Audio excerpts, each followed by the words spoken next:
जय गुरु जी की। मैं एक छोटा सा सत्संग आप सभी के साथ शेयर कर रहा हूँ, जो अनुराधा शर्मा जी का है। और आप सभी को सत्संग सुनना काफ़ी अच्छा लगता होगा, क्योंकि जो गुरु जी से जुड़े हुए हैं वे सभी लोग सत्संग करते भी हैं और सुनते सुनाते भी हैं। प्यार को अपार करें जो मेहर की जिसका कोई अंत नहीं, हाथ जोड़कर प्रणाम करूं, मैं उसी गुरु को वंदना करूं। जय गुरु जी। सारी संगत को जय गुरु जी की। और मैं सत्संग शुरू कर रहा हूँ। अनुराधा जी लिखती हैं कि गुरु के जी के साथ मेरी आध्यात्मिक जुड़ाव 2006 में आरंभ हुआ, जिस दिन मैं पहली बार उनके यहाँ गई। और कुछ समय बाद ही मेरे चौथे सेमेस्टर की परीक्षा हुई। परीक्षा से पहले मैं गुरु जी का आशीर्वाद लेना चाह रही थी, क्योंकि हमारे घर से अपेयर अरेस्ट कोई बहुत दूर था और मैं अपनी परीक्षा के वजह से बहुत तनाव में थी। 15 दिन बाद मुझे गुरु जी के दर्शन घर पे ही हुए। वो भी पता कैसे? सुबह के 5 बज रहे थे जब मैंने उनको सपने में देखा। मैंने अपने पिता के साथ स्कूटर पर बड़े मंदिर ले जाते हुए, और मुझे बाद में पता चला कि वहाँ पर इस नाम से जाना जाता है। मैंने देखा कि मंदिर में गुरुजी चारपाई पर बैठे हैं। जब मैंने उनके आगे माथा टेका तब वे बोले, देखा 5 मिनट ना लगे, मतलब 5 मिनट भी नहीं लगते उनके दर्शन करने में, यहाँ आने में। मेरी नींद खुल गई। मेरी नज़र दीवार पर एक लगी घड़ी पर गई, तो मैंने देखा कि वास्तव में मुझे इस पूरे दर्शन प्रक्रिया में सिर्फ 3 मिनट ही लगे थे। मैंने जो देखा उस पर विश्वास नहीं हो रहा था, क्योंकि घड़ी का समय और स्वप्न में जो घड़ी देखी, दोनों का समय बिल्कुल सेम चल रहा था। और गुरुजी चारपाई पर बैठे थे, ये भी बिल्कुल अविश्वसनीय था। मुझे पता चला कि गुरुजी जब बड़े मंदिर आते हैं तो चारपाई पर ही बैठते थे। मेरी परीक्षा गुरुजी के यहाँ जाने के 1 महीने बाद शुरू हुई। वह मेरे जीवन की अब तक की सबसे अच्छी परीक्षा रही।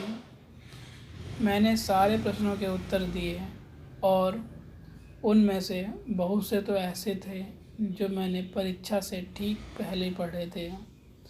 ये भी गुरुजी की कृपा और स्पष्ट नज़र ही आ रही थी, क्योंकि परीक्षा उतने ही क्वेश्चनों की आई थी जो मैंने पढ़े हुए थे। जो मैंने पढ़ा उसी से परीक्षा ली गई, क्योंकि गुरु जानते थे। वो तो सब जानते हैं, सबके मन की जान जाते हैं। मेरी दूसरी परीक्षा में 4 दिन थे, लेकिन एक दुर्घटना हो गई कि मुझे उस परीक्षा में बैठ पाना मुश्किल लग रहा था। मैं अपने पिता के पीछे स्कूटर पर बैठी हुई थी, मन ही मन गुरुजी का शुक्राना कर रही थी कि मैं गिर गई। उस समय यातायात बहुत अधिक थी, और नई दिल्ली के झंडे वालन मंदिर की लाल बत्ती पर कोई मुझे कुचल कर निकल जाता। परंतु आश्चर्य की बात तो ये है, जब मैं सड़क पर गिरी हुई थी और हिल भी नहीं पा रही थी, कि वहाँ कोई गाड़ी नहीं, यहाँ तक कोई पैदल यात्री भी नहीं गुजर रहा था। गुरुजी ने ये सारा नज़ारा एक तरह से रोक दिया था। ऐसा प्रतीत हो रहा था कि उस समय एक पत्ता तक नहीं हिल रहा था। जब मेरे पिता ने मुझे उठाया, तब जाकर वहाँ दोबारा ट्रैफिक स्टार्ट हुआ। क्योंकि मुझे खूब अच्छे से याद है कि मैं गिरते ही एक गाड़ी के नीचे आ गई थी, लेकिन उसके बाद वो सब ट्रैफिक कहाँ चला गया ये तो गुरुजी ही जाने। मैं ठीक थी, लेकिन मेरे दाहिने हाथ के गहरे घाव थे और सूज गया था, लेकिन हड्डी एक भी नहीं टूटी थी, क्योंकि मुझे चिंता हो गई थी कि मैं अपनी अगली परीक्षा में कैसे लिखूंगी। लेकिन चिंता तो मुझे भी थी और चिंता गुरुजी को भी थी मेरी। मुझे अपनी परीक्षा के लिए लिखने वाले एक सहायक लेने की सुझाव दिया गया, लेकिन क्योंकि मेरी परीक्षा लिखने का नहीं बल्कि रेखा चित्र बनाने की थी, मैं जानती थी यह सब मैं खुद ही कर पाऊँगी, सहायक कहाँ इतना समझ पाएगा।